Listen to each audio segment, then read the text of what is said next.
Certainly. That body cannot last with nothing more than a small breakfast, but... Of course we understand. Still, as time passes, it'll get darker and darker out. It's probably at its brightest now. It's the most convenient time. Only about an hour has passed since Rosa was attacked. This is simply too reckless. It was only natural that Natsuki was yelling about recklessness. After all, Rudolph had said he was going to the mansion to get food. Certainly, on top of their fatigue, their hunger was tormenting them.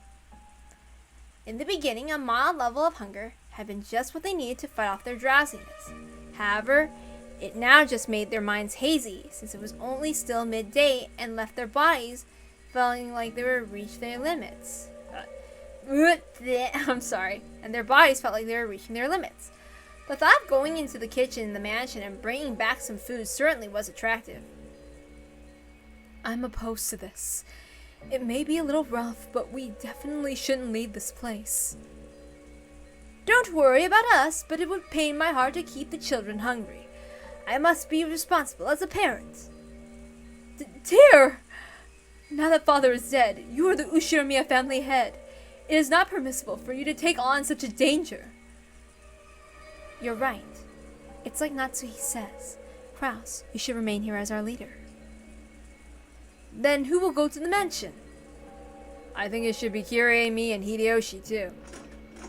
Hideyoshi and I have guns. They shouldn't be able to lay a hand on us that easily. Rosa also had a gun, but she was attacked. Would it be dangerous? When I went out to check on Rosa and Maria, I had a gun, but I was alone. And yet I wasn't attacked. Maybe they'll be cautious so their opponent is a man. We'll have 2 men, and we even have 2 guns. Those 2 will act as guards, and I'll transport our cargo using a cart. I believe this situation will be significantly different than it was for Rosa. If you're counting on me because I'm a man, I'd be happy to help. I may not look it, but I'm pretty strong for pushing food stands around. Leave the heavy lifting to me. You men can devote yourselves to guarding. There's a folding cart in the servant room. Using that, I should be able to handle carrying the food. Of course, we'll be careful. And if we can succeed in this adventure just once, there won't be any need for us to take risks again. Is there any way I can get you to rethink this? It may be painful for everyone to deal with empty stomachs, but even so, we do not know what is happening outside now. We'll take care, and Ava's feeling darn bad right now. We can't let her stay hungry. If her stomach's empty, she can't take her medicine. I have to go out for Ava's sake as well. How is Ava? Looks like she's finally gotten to sleep. She has a high fever. We just leave her be for a while. You can't just sit still when it comes to your wife's health. Understood. I'll give you permission to go outside. Then we'll take a little trip there and back. A speed contest. Canned food's okay, right? You at least can have a can opener here, don't you? Yes! We have a can opener and a bottle opener. There's running water in the guest house, so we won't need anything to drink. We need to get 10 people's worth, so no being picky about what you get. Alright, why don't we dash out and bring it back quickly? DoorDash! There's no time to open umbrellas. There's no DoorDash on Rokinjima. See you, Aniki. I'll trust you to look after this place. Take care. Under normal circumstances, I'd want to go too. Being a man, I despise how this title of the oldest brother prevents me from lending a hand in an emergency like this. This is about the only time we get to show off. Sit back and take it easy every once in a while, Aniki. Okay, Natsuhi. Wait here and get some towels ready for some. We aren't using umbrellas, so we'll be soaked to the bone when we get back. Understood. Take care. Rudolph, Kirie, and Hideyoshi, each leaving their own brave words behind, left the hot lobby. Blech. I forgot to note that last time I really liked how Natsuki tried covering Ava with the blanket. It kind of shows how sweet she really is. Even if she doesn't like Ava, in a sense, or they don't get along, she's like really curious to her. And you kind of see it with small notes how the siblings do care about each other in their own way, but sad. Anyway, compared to the time Rosa and Maria had gone outside, the winds were much stronger. Rudolph's group of 3 people jogged with the rose garden without umbrellas, holding their guns in a folded cart. If everything had been still and quiet without the wind and the rain, they probably would have kept their ears open and moved with caution. But in this rain, even if some suspicious person was hiding nearby, it would be difficult to notice them. Because of that, it had been Rudolph's plan to instead dash through the dangerous area. If there was a chance their opponent was equipped with a gun, then walking slowly with their guard up would only make them targets. Taking swift action was probably the correct choice. The Rose Garden! Feels like we're just asking to be attacked. Please, let nobody come out of here. Even as Rudolph and Hideyoshi continued to run, they looked around restlessly and vigilant of their surroundings. Yes, I love Natsuhi. I don't know if she would be the best mom technically, but I like her nonetheless. Rosa Maria's death had not been caused by a projectile weapon. However, it was easy to suspect the servants had been killed in such a manner. Will they come flying out of the dark? Or will they take careful aim and snipe from the shadows? Either way, they couldn't relax their attention for even an instant. But even so, when they reached the overhang from the entrance of the mansion and escaped the reach of the raindrops, they felt themselves breathing a sigh of relief. No problems with first step, like how it was for Rosa. Maybe they can't get their hands on us easily. I like to believe that. Kyrie, unlock the door while we keep a lookout. Sure. Returning home to the mansion with a pair of SPs makes me feel like an executive. If we had a welcome party of servants with a red carpet, it'd be perfect. A welcoming party, huh? You never know. Be careful. As the two cautiously surveyed their surroundings, Kyrie unlocked the entrance with a master key she had been given. It's open. Hideyoshi, did you take the front? Keep an eye on the rear. Understood. Kyrie, try not to move from my shadow. Okay, let's break in. Rear guard, roger that. Covering. Man. Even in a situation like this, you're just playing around, aren't you? Give it up. That's how men are. Seriously, though, that stench is awful. It's like what they say, old people really do stink. Just kidding, I'm so sorry. It felt like the air in the mansion was stagnant with a gloomy silence. On top of that, it was still thick with the stench of Kinzo's burnt corpse in the boiler room. They were stuck with an uncontrollable desire to leave the mansion.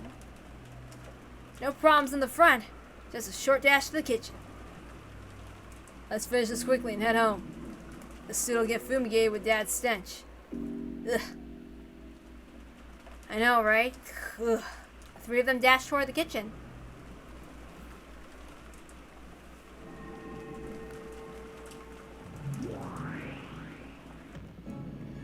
And after they disappeared from the entrance hall, the new witch appeared there. They were lured out just as planned. Just as planned. They got caught in my trap. The witch grinned. Thinking about it now, no matter how unbearable their hunger had grown, it hadn't even been a few hours since Rosa and Maria had been attacked and lost their lives. In that case, why had they needed to recklessly leave the guest house? Until that question could be dealt with, the only answer was that they had been called out by the witch's magic. Thank you. What reckless people! They'll never leave this mansion alive. Seal yourself, lock. Seal yourself, mansion! The instant she proclaimed that, the mansion was sealed off into a separate world. Unless her barrier was undone, no one would be able to exit this mansion or enter it. I try to envision like a younger Ava when I use that voice. Spectacular. To think that even though barely half a day has passed since you succeeded the Endless Witch, you can use magic this well. That talent surprises me. It's almost as though you were born a witch. Well, I have been a witch since the time of my birth. Who taught you how to blink? That's what using magic is like for me.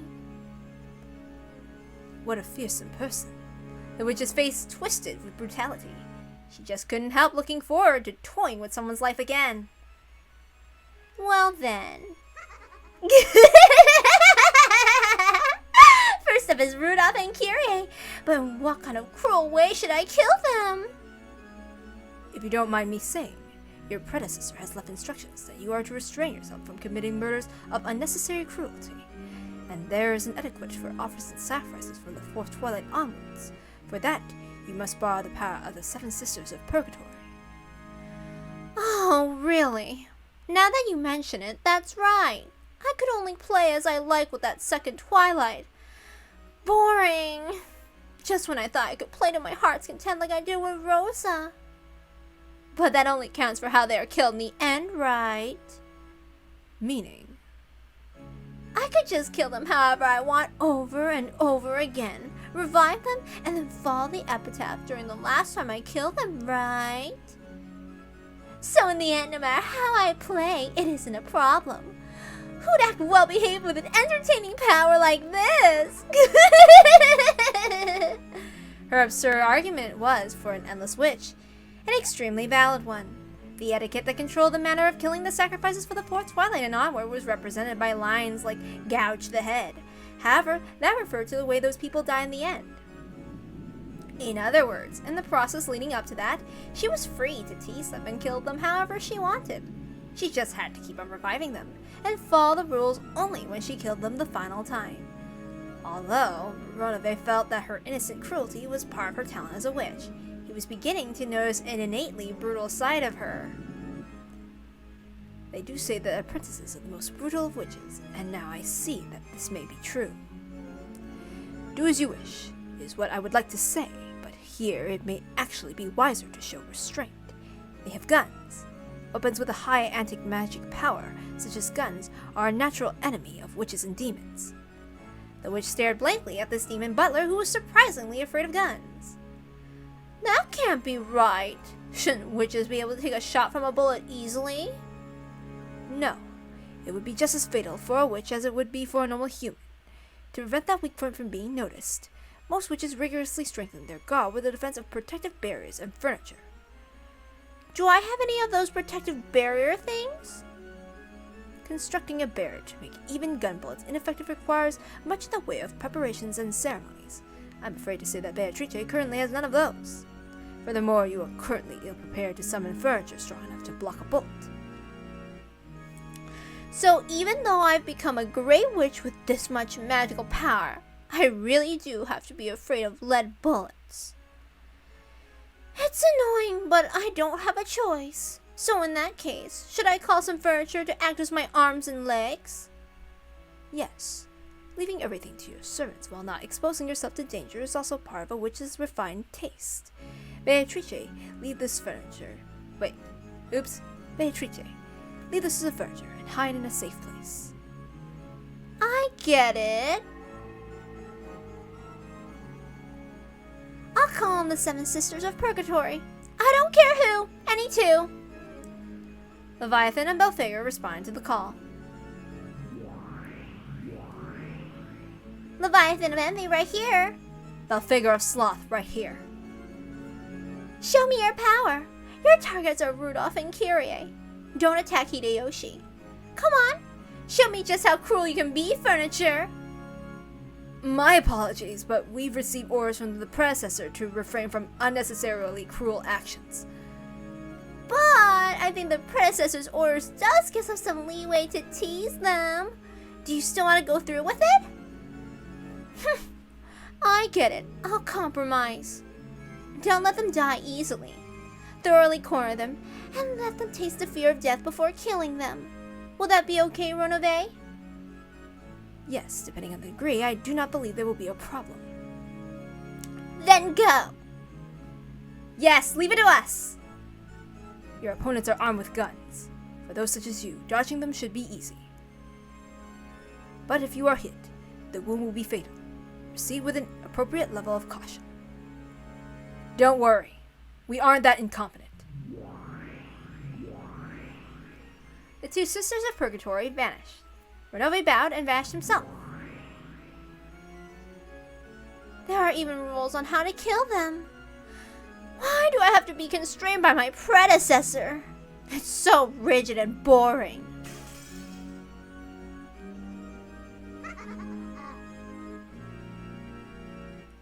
As the witch looked up at the portrait of the predecessor Beatrice hung in the hall, she cursed.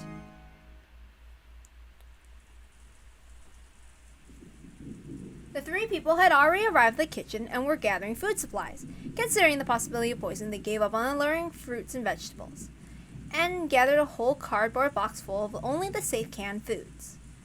It was very heavy, but by piling on the cart, they could carry it well enough.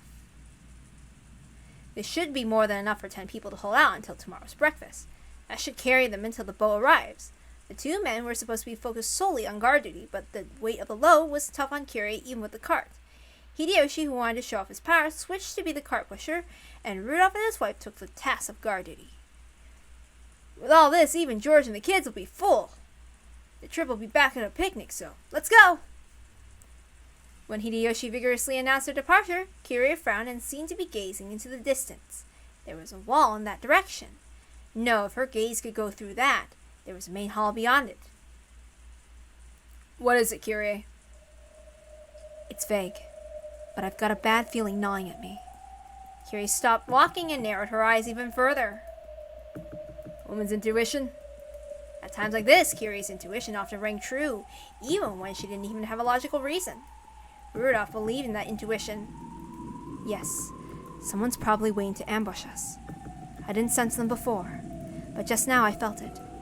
Just now someone set up an ambush for us. Then there's no reason to go back the way we came. There's a back door over there, right?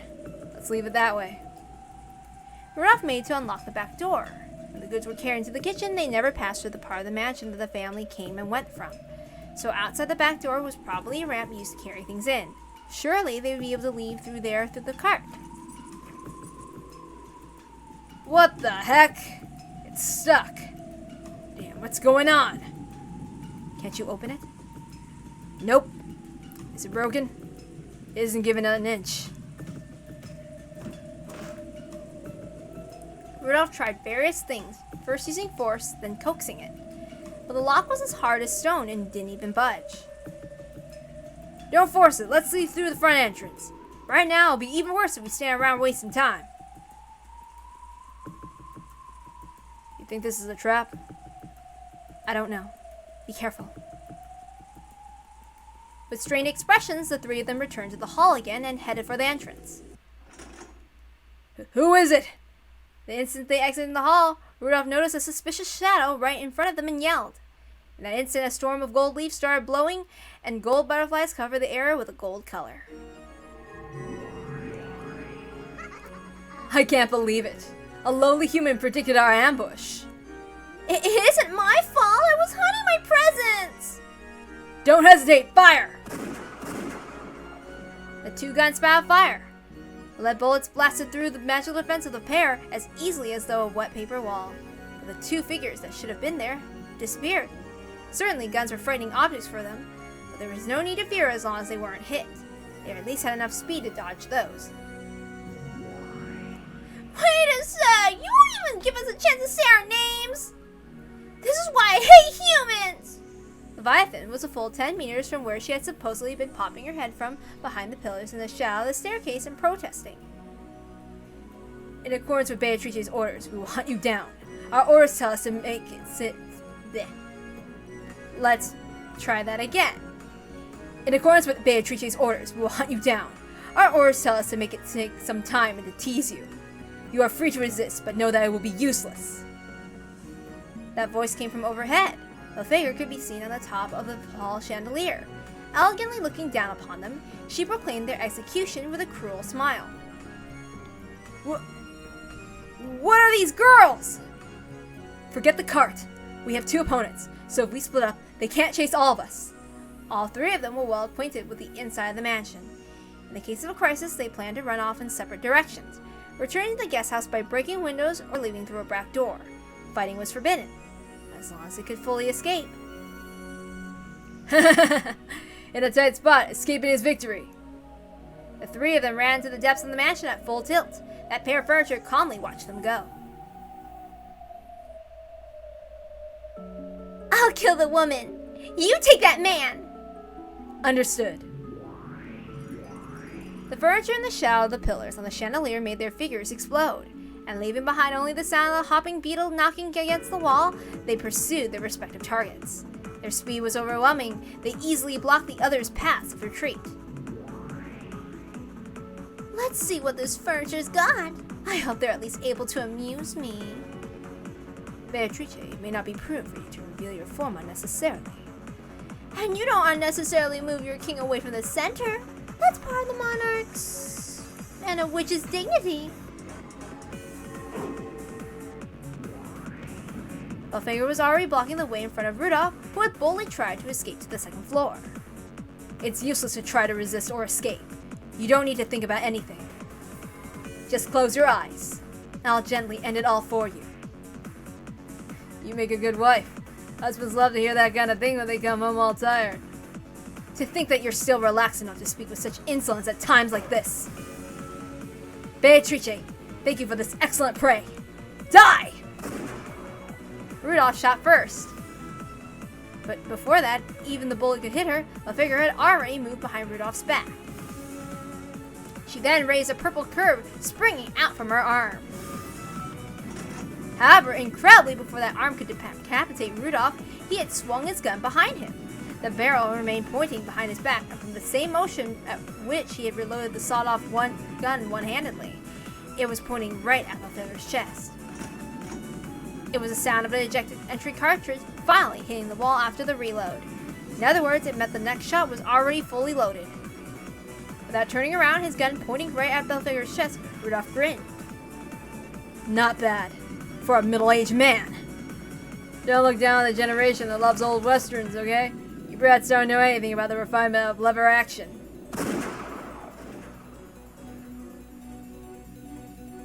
Just like Rudolph, Kiri was also confronting a demon snake in the first floor corridor. What a moron! You could have just escaped with your husband. Do you know what your final farewell was just now, right? Don't worry. This kind of thing is my husband's specialty. I'm sure he'll come for me on a white horse soon. Because he's never failed to come and save me when I'm in trouble. Not even when Asumu was around.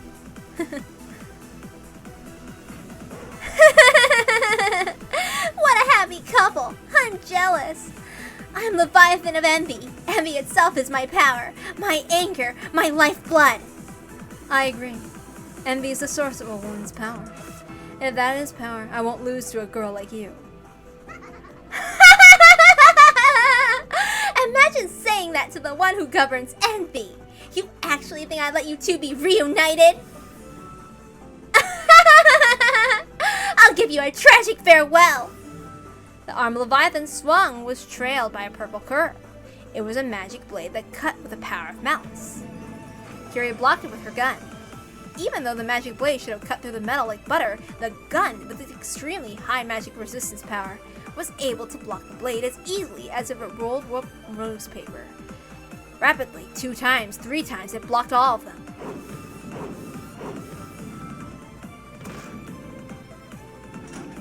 And without missing, the opening created with the purple curve took a swing upward. Kiri kicked Leviathan in the stomach with her heel. Leviathan was knocked away like a my bad, I keep messing up. Leviathan was knocked away with a lightly dancing feather. Before the demon snake touched ground again, Kiri was already pointing that gun directly at Leviathan in the air. From that position, the two women, who had called envy a form of power, met each other's gaze. Can you do it? Can you pull that trigger? I can't be brutal when my husband isn't around.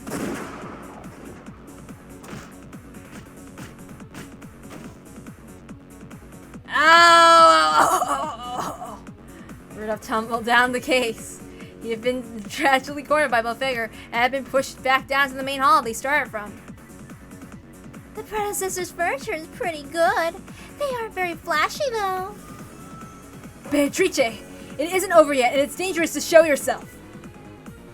Don't tell me you're Ava? That used to be my name, but it's different now, Rudolph. You don't have to tell me. You're gonna say that you're the Golden Witch Beatrice, right?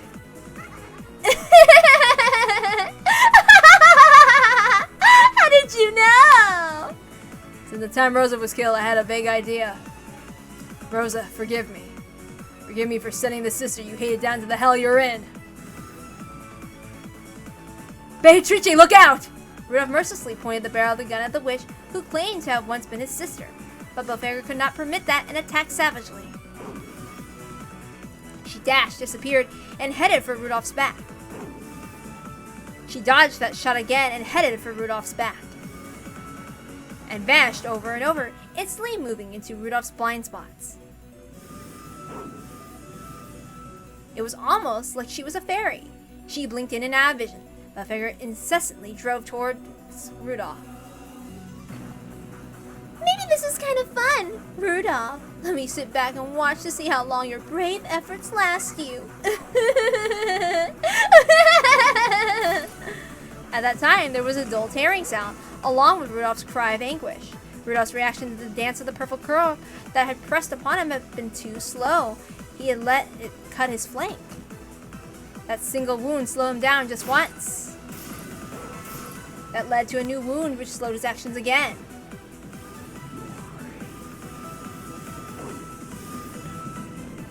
Belphegor's dance began to swallow Rudolph whole. Watching Rudolph's body gradually get carved up, his former sister let out a shrill laugh.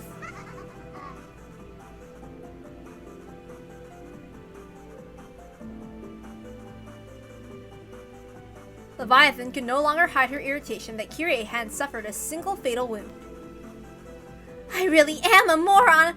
Among the 7 sisters, I was always the slowest to grow. I was always slow, always weak, always stupid! That inferiority complex became envy, and when I convert that into power, I gain a strength greater than any of the sisters. It's important for young girls to have a moderate inferiority complex. It teaches women about cosmetics and hard work. I don't like having to use the limits of my power against mere humans, but I can turn my envy of your ability to trust completely into your husband and to your power. I don't like it. Why are you so relaxed when you're fighting for your life? I wonder. I get it.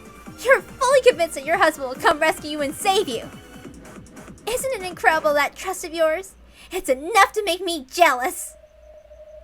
What kind of trust did we sisters have for each other? The sisters are always looking down on each other, trying to thoroughly lambast each other when things already look bad. I've always been bullied by my sisters. I've always just wanted one person to take my side. So when I see you with a single ally who's completely trustworthy, I feel the strongest envy.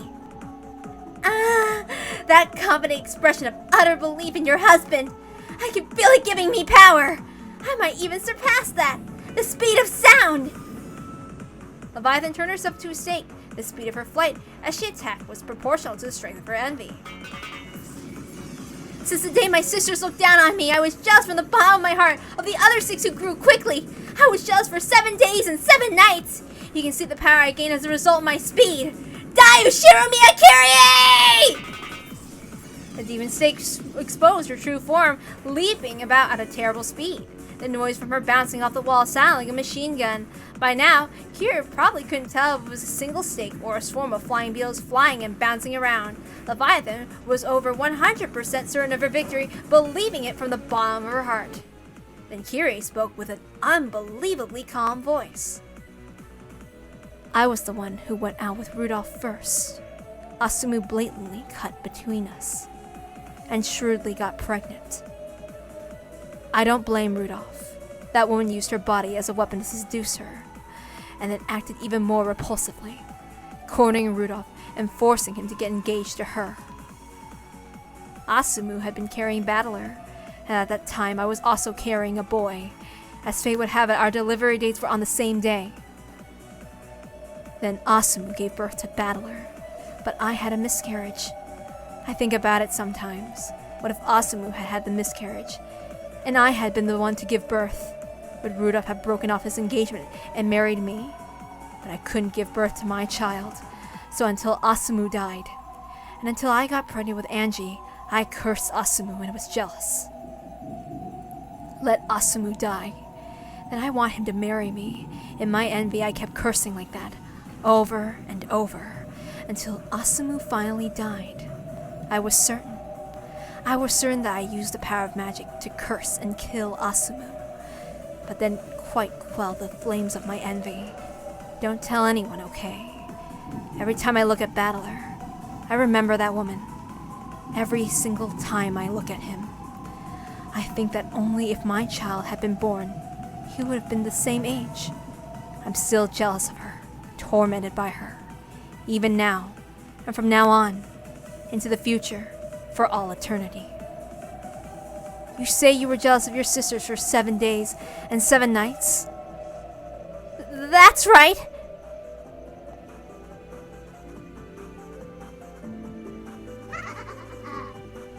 Don't make me laugh, little girl. How could you even understand the madness of a woman whose man was stolen from her, and who's burned with envy for 18 years?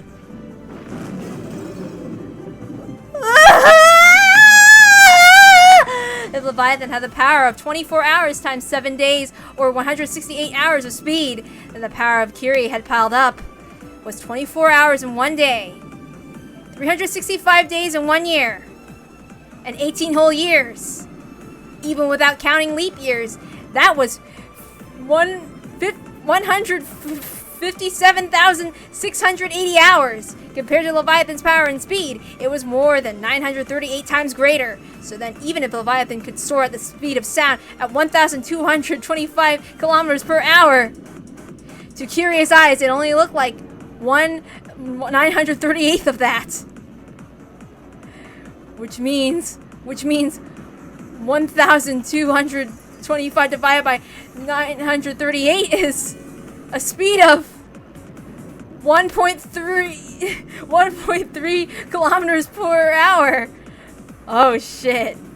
They say a human's walking speed is 4 kilometers per hour, so it's even less than half of that. This is almost the same speed as a baby crawling on the floor, which means. Oh, I should probably have made that scream as Kyrie's. I'll probably have to redub that when I edit these, which is a hell of a lot of editing I have to do. In the time it took the demon stake to move at a pace so slow that you could count all the bits of dust floating through the air, Kyrie looked at it with pity.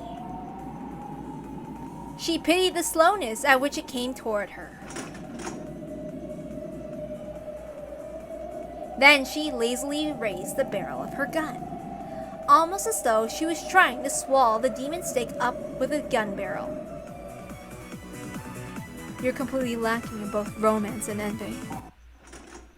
Try harder next time, little girl.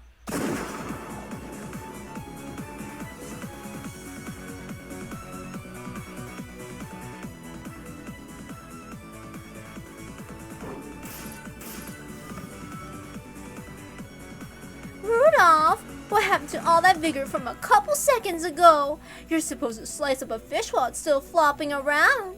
After it dies, it isn't interesting anymore. That's enough. Why not kill you now?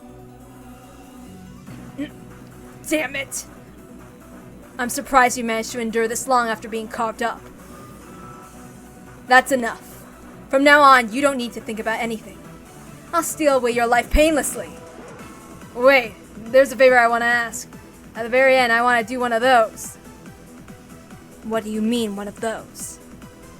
You know, that thing you see in all the westerns. We start off with our backs together, walking 3 steps, and then bang!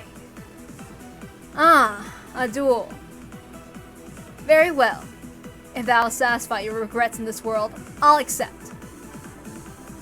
Rudolph moved his wound-covered body and turned his back to her. Belphegor responded and turned her back to his. Belphegor had an honest nature that was uncommon in a witch's furniture. Let me warn you, even if you press the barrel of your gun between my eyebrows, I can move instantaneously, even faster than you could pull the trigger and have the bullet reach my skull. Yeah, I can feel that already. You're faster than a bullet. I've agreed to this out of respect for your courage in challenging me to a duel despite that knowledge. Thank me. Well, you're an honest and principled person. And a good woman. You might just steal my heart away. Let's begin. 3 steps will do fine, yes. First, 1 step. 2 steps. 3 steps. Is that okay? Yep. And since you still haven't noticed after walking 3 whole steps, it's my victory, miss. What? Rudolph turned around and fired a bullet. However, Belphegor could easily see through the speed and trajectory of a bullet like that. It should have been no problem at all to dodge it.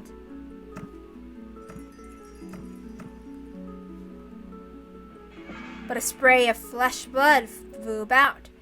Belphegor had set up an adequate magical defensive barrier, but before an incarnation of anti-magic power such as a bullet, it was completely meaningless. What are you doing? Why did you get hit? The bullet hit Belphegor right in the chest. The pain from the lead caused her to grimace, as did the pain from the denial of magic. Forgive me. I'm a coward of a man.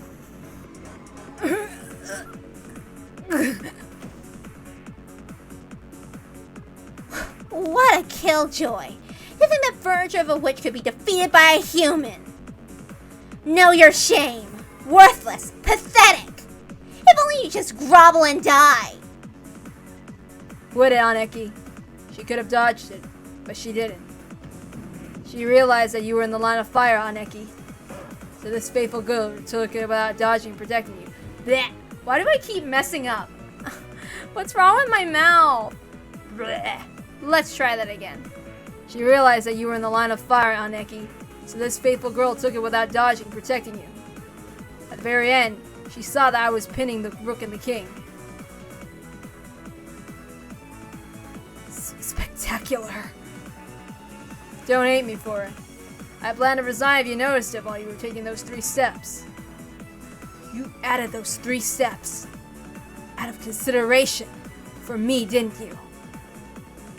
I didn't even try to think about it. I was lazy. You were a good woman. Go to heaven before me and get yourself all made up. I'll definitely come and chat you up. Stop flirting with them! God! As Belphegor slowly fell over, she lost even the power that kept her human form. She grew small like gold dust, melting into thin air. At that point, Kyrie dashed in. It seemed she had somehow defeated her pursuer by her own hands. As she pointed the barrel of the gun straight at the witch, she ran up to the wound-covered Rudolph. Are you okay? Were you chatting someone up just now? Yep, a good woman. No match for you, of course. Sorry, Aneki. It's checkmate. The 2 of them pinning the witch down on the barrels of their guns. Worthless furniture. To think they'd be beaten by human opponents. Worthless. Stupid. Boring! Beatrice, we should retreat for now. There's no furniture or barrier to guard against the bullets here.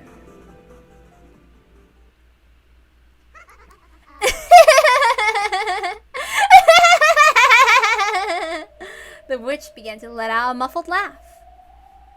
It surprised not only Rudolph and Kyrie, but Renove as well, because a situation like this, with 2 guns pointed at her, was not one that even a witch could just laugh off, but the witch laughed with pleasure. Well, it's only natural that predecessors' worn-out furniture couldn't do it. I need to get new furniture that's suitable for me. I used them out of obligation, but I've always hated second-hand stuff. As she said that, she looked down at Belphegor's remains, which had already finished turning into a pile of gold dust with disgust. I don't know what you're talking about. Be a good girl and put your hands up. Then the witch obediently raised her hands, but instead of raising her hands because a gun was being pointed at her, it looked more like she was a conductor, facing an orchestra, waving her conductor's baton. Come, arise, furniture suitable for me! Not that cheap furniture, much stronger ones, cruel ones! Stop this bizarre act. I'll pull the trigger.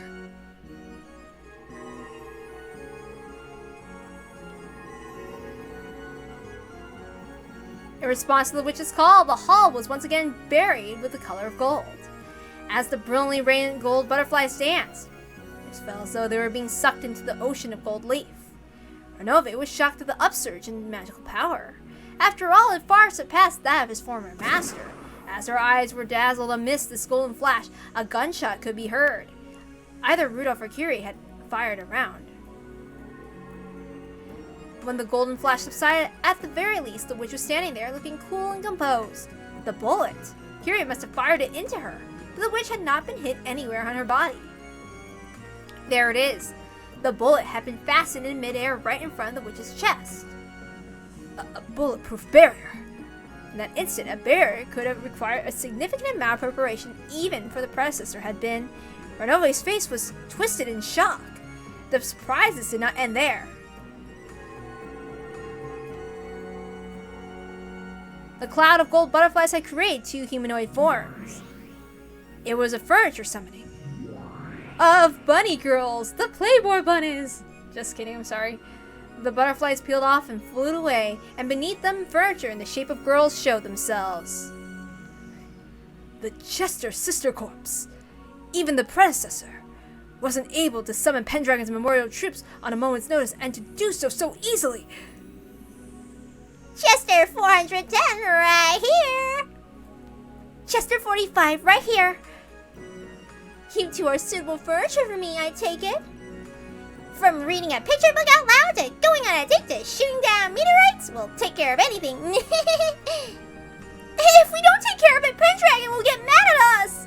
Please, your orders, great Lady Beatrice. Rudolph? Oops, sorry, this is Kyrie. Rudolph, let's run for it. We're no match for these ones. Sure. Kyrie definitely heard warning sirens going off in her head. Thanks to the same feeling that alerted her to the ambush by the 7 Sisters of Purgatory. Without hesitation, they escaped. As the witch elegantly watched them leave, she commanded her new furniture. This is an order. Kill the 2 who ran away. Then bring the corpses back here, and I'll bring them back to life and play with them over and over. The witch's expression twisted into an evil smile. Even though she feared that expression, Lucifer appeared and spoke. Forgive my presumption, but the predecessor asked you avoid brutal actions of that sort. When the witch stared at her with those terrifying eyes, Lucifer was struck dumb. She was frustrated. It was boring not being able to let her own power and cruelty run wild. This annoying furniture of the predecessor kept telling her to show restraint, bringing her irritation to a peak. Oh, it's Lucifer of Pride. Long time no see ya. How you doing? Let's play together again sometime.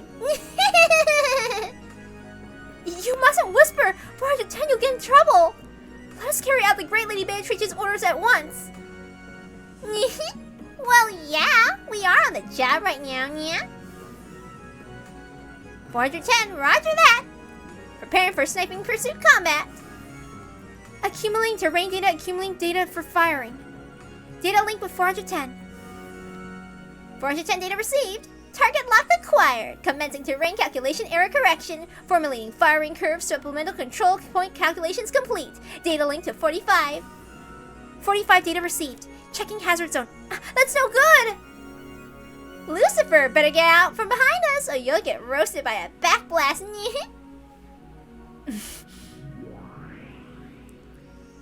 Thanks to their paired measurements, the Chester sisters were able to instantly calculate the terrain throughout the mansion and the coordinates of their targets, as well as a firing curve to reach them. That's right, their shots could be guided to follow a curved line. None could escape. The precision guidance used by the 7 Sisters of Purgatory was nothing more than a cheap knockoff of the ability these 2 held. 45 prior calculations concluded, ammo type selected and loaded. As the 2 of them faced each other, it was as though they were pulling back a bowstring together. A dazzling gold arrow was ready there. 410! Firing! After giving that announcement, they released a single arrow together.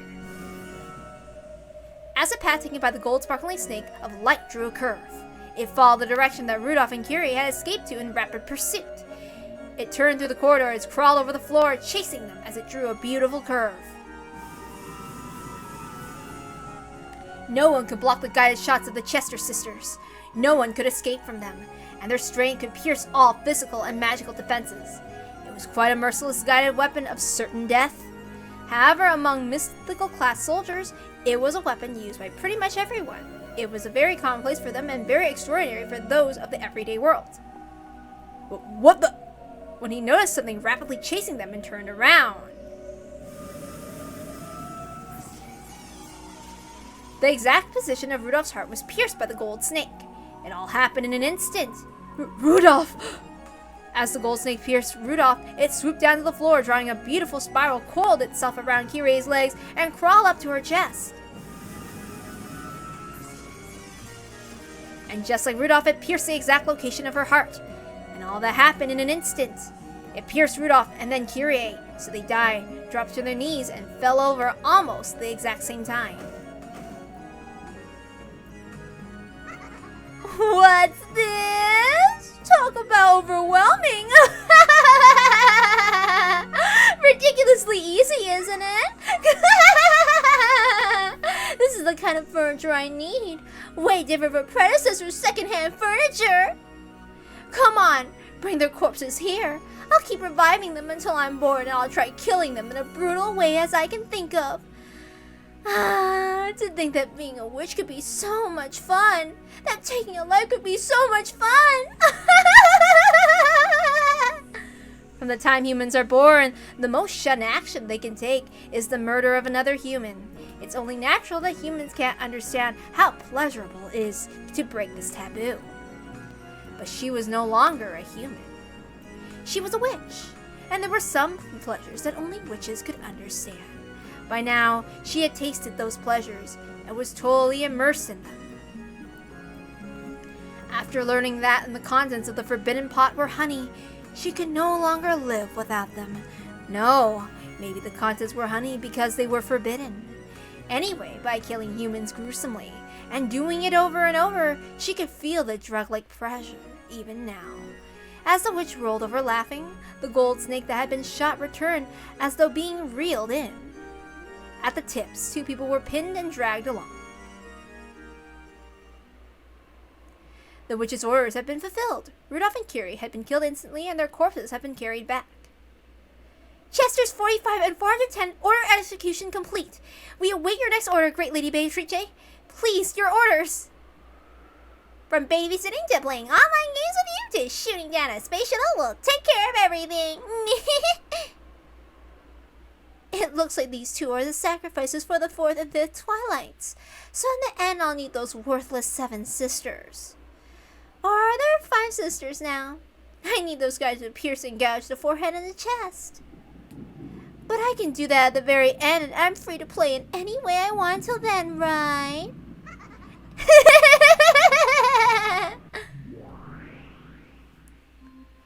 Ah, yes. She's a nerd. Wait. Wait! Have you forgotten what I've told you? Oh, it's you, predecessor. Do you have any complaints? Of course I do. You're doing whatever you please, aren't you? Why haven't you followed my directions? What's wrong with doing as I please, predecessor? Anyway, I don't plan on deviating from the rules of the ceremony in the slightest. I'll definitely clean these 2 corpses later and drive stakes into their forehead and chest. I'm telling you, that's not the problem. If you act so undignified and cruel, some people might take it badly. Yeah, so do I. Oh my god. Oh, just imagine their usernames. That would be fun. You mean your opponent in that game? The one you're supposedly fighting against somewhere? Renove told me. God damn it, Renave. You gossipy goop. What you be telling her? Goodness gracious. Damn that blabbermouth. Well, to be perfectly honest, that's how it is. If you go a little too far, that person will object, you see. Yes. Oh my god. Imagine a mod. TF2, Chester Sisters mod. Why can't this person just complain to me directly instead of making you take a message? That coward. Oh yes. Well, this is a resident of a different world from ours. There's no choice but to use me as an intermediary. Well, that's beside the point, but... Which means that this person couldn't interact with me even if they wanted to. And I can't interact with them even if I wanted to either. Simply put, this is a completely unrelated person from a world from that distant, right? Indeed. For example, perhaps you could say that these worlds are like very close parallel lines. The distance between them is quite small because the lines are parallel, they will never cross. For now, that should be a convenient way for you to view that world. They never cross, which means that world has nothing to do with me. If you're speaking for that person when you do tell me to show restraint, please pass this message on to them. To them? What should I say? It's none of your business, so disappear, you old hag. If only you just give up and die. What? Oh, I'm sorry. Since it was a friend of yours, I just assumed she'd be a woman. But, old hag, I'm definitely not talking about you, predecessor. So please don't get mad at me. When she spoke, the witch was looking straight into Beato's eyes. Anyone present would be able to tell what she meant by it. Predecessor, there's something I find really strange. Why do you have to play a game with someone from another world and have them accept that you're a witch? Well, as to that, it's because making all humans accept the existence of witches is a prerequisite of a perfect control. There was a single holdout who simply wouldn't accept me as a witch. Why do you need the approval of a human? Witches are witches and can use magic, so why should we need to be acknowledged by humans? Well, it's like I said earlier, magic is... I am a witch. I can use magic without anyone's approval in particular, so what's your point? in this world, right? However, since that person won't accept it, how should I explain it? I don't need you to. After all, isn't this all about a different world that never crosses this one? In other words, that world might as well not exist. You fighting a game in another world is absolutely no different from you telling me about stuff from your imagination. I'll say it again. It has nothing to do with me. And I'm already a witch. Predecessor, somehow or another, it seems that you can't become a witch as long as this person doesn't acknowledge you, but I'm different. Even though no one has acknowledged me, I'm an excellent witch already. Since you are my predecessor, I'll formally pay you respect, but that's out of kindness and not out of duty. I won't ask for your advice anymore, because I clearly know what I should do and how I should play from now on. So I will carry out the murder of 13 people as a final act of respect for you. However, there's absolutely no reason for you to interfere with the methods I use or what I do afterwards. Therefore, I'll be counting on you in that regard. At a glance, those words seemed obedient, but they contained with them a clear parting of ways. She was no longer under Beatrice's care in any way. That's why she was clearly saying nothing more than, "Don't get in the way of my fun." Beatrice understood that, and was dejected, realizing no matter how she explained it, she wouldn't be able to make the switch understand. I see. Then it is no longer my problem. Go and learn with your own body how magic ceases to exist when you lose respect for it. I wish you'd tell me where the respect was in that carefree rampage of yours up until now. After hearing that, Beato could not respond, because she remembered hearing that exact same thing from her teacher. Okay now, Chester sisters, see off my predecessor on her way back then. Predecessor, please leave this place. If you don't, we'll be scolded.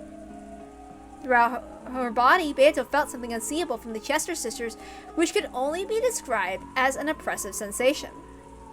Most likely, they were initiating fire calculations.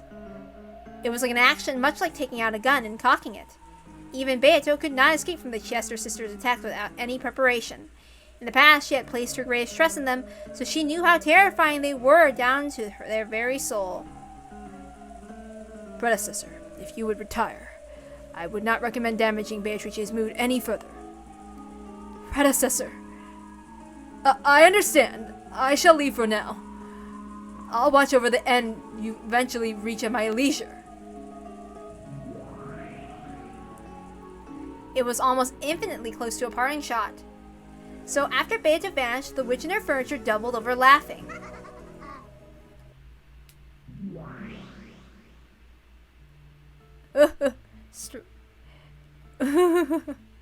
Oh my god.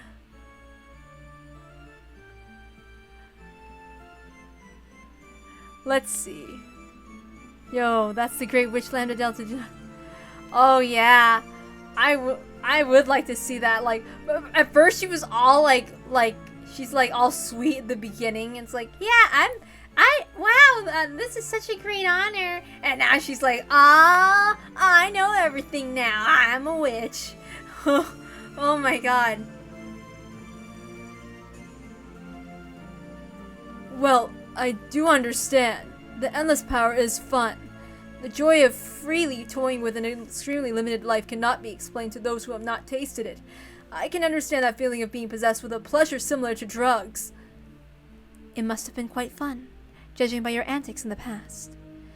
Are you saying it's just like when you tried to admonish me in the past over and over and I did not listen? Why have you started trying to scold that child for her actions? Well, There's a single large difference between you and that child. That child may already be a witch. Of course, you are also a witch. At least in that world on top of the game board. Excuse me. However, to be acknowledged as a witch in the world outside the game board, you need to have Battler or your opponent in this game acknowledge you. You must have understood that when you started the game. I thought that if I could show off a world would prove that I am a witch, blow away his desire to deny me, and make him surrender, he would acknowledge me as a witch. It all went my way last time, so I thought I was just a breath away. It's actually the opposite. Battler was disgusted by your brutality. He did not step up to the plate as a player because he acknowledged you as a worthy opponent. It was based on a strong animosity, his resolve to completely deny the existence of a brutal witch. In your foolishness, you probably felt that Battler's acceptance of his role as your opponent was a first step towards him making you acknowledge you as a witch. However, it was actually the opposite. Battler challenged you in this game because he was absolutely determined not to acknowledge you. No matter how hard the thoughtless north wind blows, the traveler only wears his cloak even tighter. You were committing a huge error from the very beginning. This game is not torture to make Battler surrender. It is a test in which you must try to make Battler accept you. I vaguely noticed that. The last game was a tough one for Battler. But it seems that you've already noticed. This game is a tough one for you. What should I do from now on? Think about it for yourself. Fortunately, you have already given up your pieces in the game board to the new witch. You should have plenty of time to reflect upon your own self. But Battler's already a massive hostility to me. He won't accept witches, so he won't accept me. In that case, what can I do to make him accept me? Are you saying that if the north wind doesn't work, then I should shine him as the sun from now on? Me, after all this time? It's October now, the Halloween season. It is the month of rebirth when the sun dies and is revived again. When the sun is weak, right after reviving, it may not reach far enough through the cold winter winds. However, it slowly grows and is eventually able to hail the coming of spring. At that time, the traveler may even fold up his cloak. Are you saying that I've been mistaken?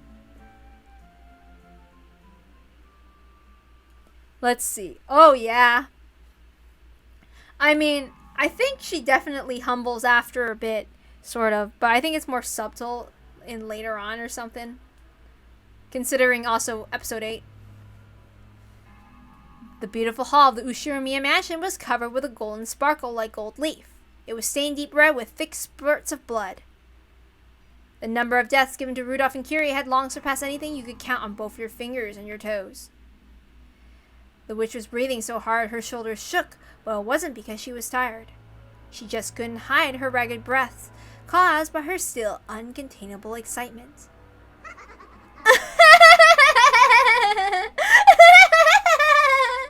How fun it is to do as I will with people's lives and deaths. With the power of the endless witch and the endless everything I paint with my mind becomes reality. No matter how sloppily I mash them, I can revive them, returning them to normal with just a snap of my fingers. Because in the end, I just have to restore the corpses and follow the epitaph as an afterthought.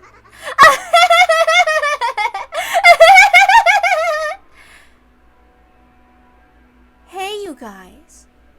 Have you ever sliced a stuffed animal's stomach open? Never. What about you, 45? No! I've never done it! My apologies! That's understandable. Normally you wouldn't, especially not if it was a stuffed animal you liked. But I've always thought about it. I always thought about peeking in and seeing what was packed inside this fluffy stuffed animal I loved. If you cut it and looked inside, your curiosity might be quelled, but the stuffed animal would be broken. So even though you want to see, you can't. You understand that feeling, right? The power of the endless wish. I messed up. Sorry. The power of the endless wish can truly grant that wish. As I am now, I can slice the stuffed animal all I want. And yet, with a bit of magic, I returned. What the hell? Okay, I'm sorry. Let's try that again. And yet, with a bit of magic, I can return it to normal and revive it. In other words, it means I've broken all the limitations in this world. As I am now, I don't have to hesitate or give up an idea or anything. That joy! There's probably no one who can understand it. No one other than me, the Golden Witch! As the witch let out a mad war cry, she revived Rudolph and Kyrie again, and faster they could realize that she killed them right away.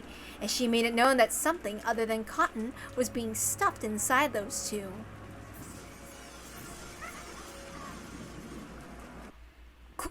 Quit it, Ava!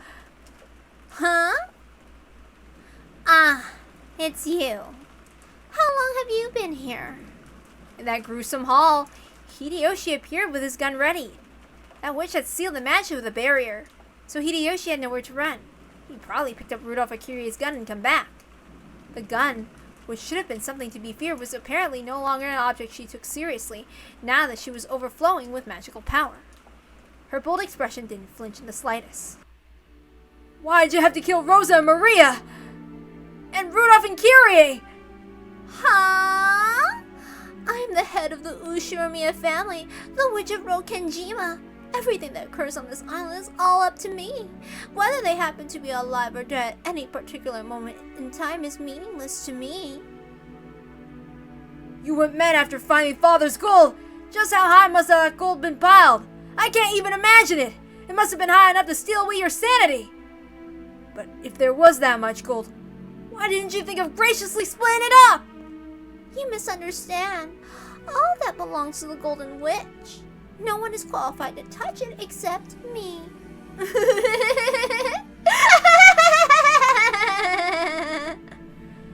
What are you? Don't tell me you're that thing that Ava's told me about long ago. The witch Ava from when she was young.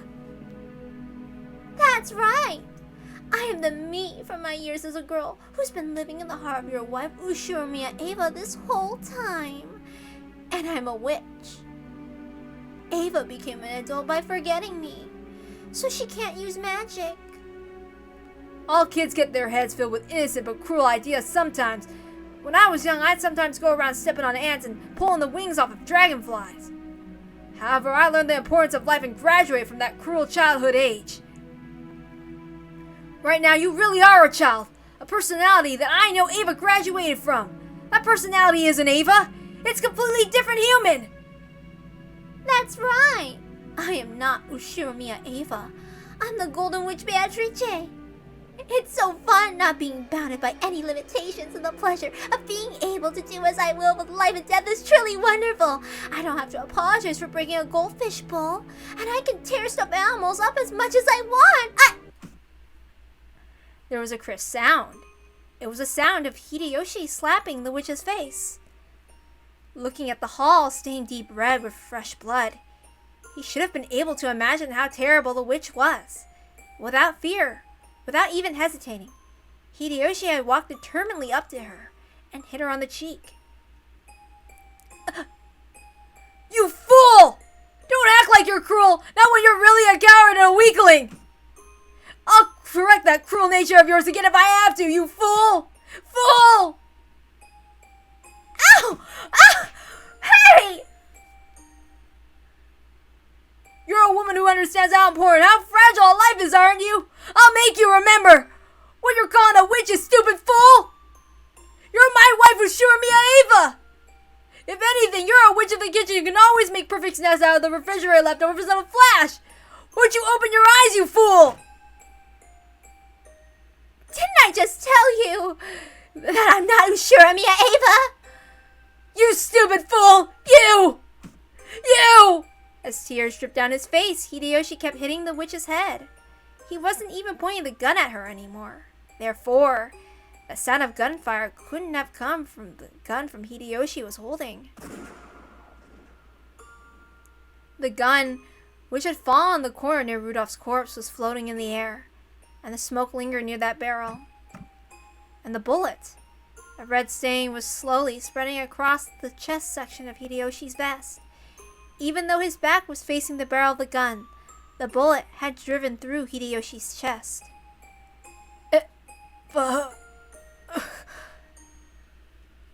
Like I said, I'm not Ava. What a stupid, annoying man. You're a pain, so I'll switch the sacrifice of the sixth twilight to you.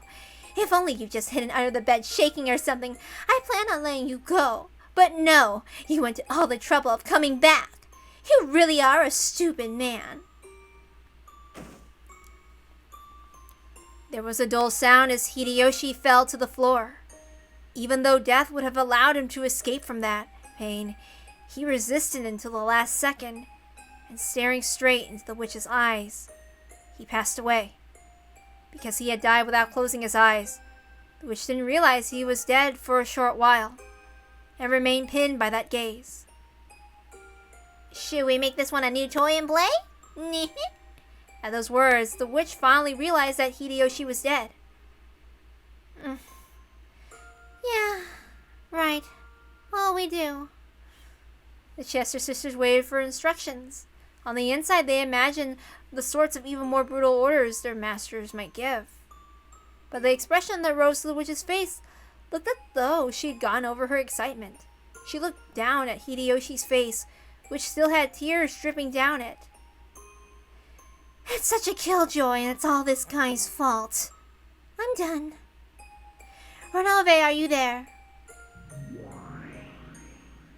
Yes, right here. Take care of the cleanup. I'll bet the predecessor makes a fuss over this one. Please make it clean enough for that old hag to accept. I guess I'll follow the rules of the ceremony. I have a sense of obligation to my predecessor.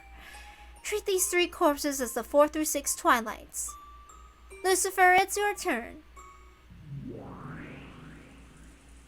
Lucifer of Pride, right here. Dig into these 3 corpses and gouge them.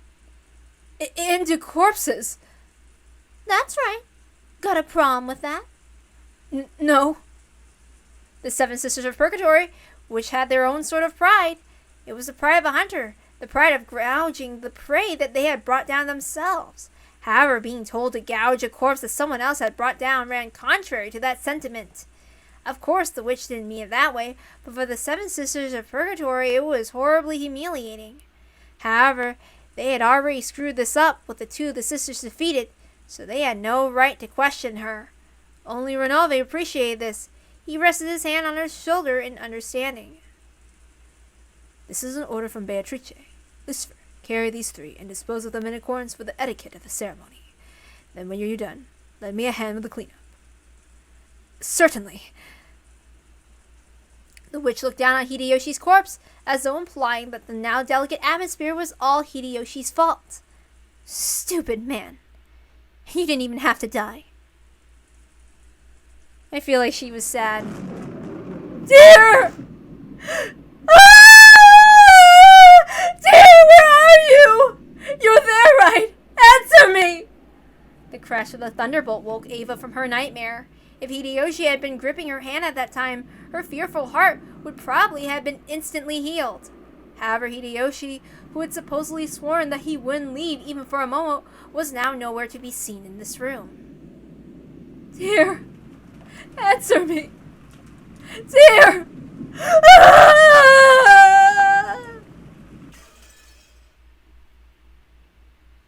Oh no.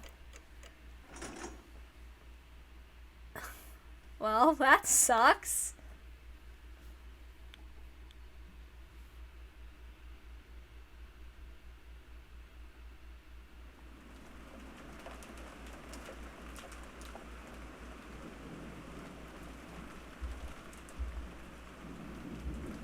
Okay, let's see. Time to save.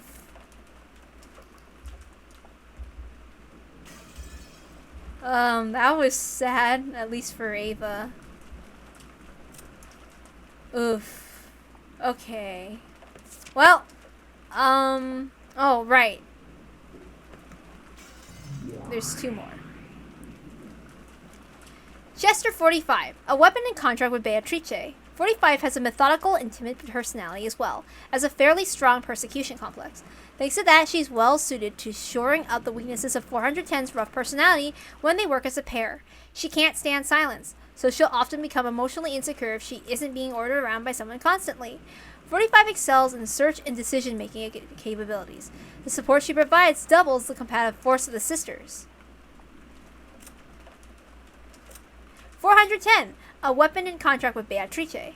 410 is a kid with a strong personality, with a peculiar style of speech, tends to make light of people. She likes laughing at people who are serious or can never relax, which is why she's so fond of 45 and Lucifer. Her choice of words, however, may be coarse, but she loves company and gets lonely easily. She gets depressed if there isn't someone talking with her constantly. 410 is particularly skilled when it comes to fire and control, and she can wield unparalleled combative force even in close-range fighting. Alright, now that that's done. Alright. Okay. Good night.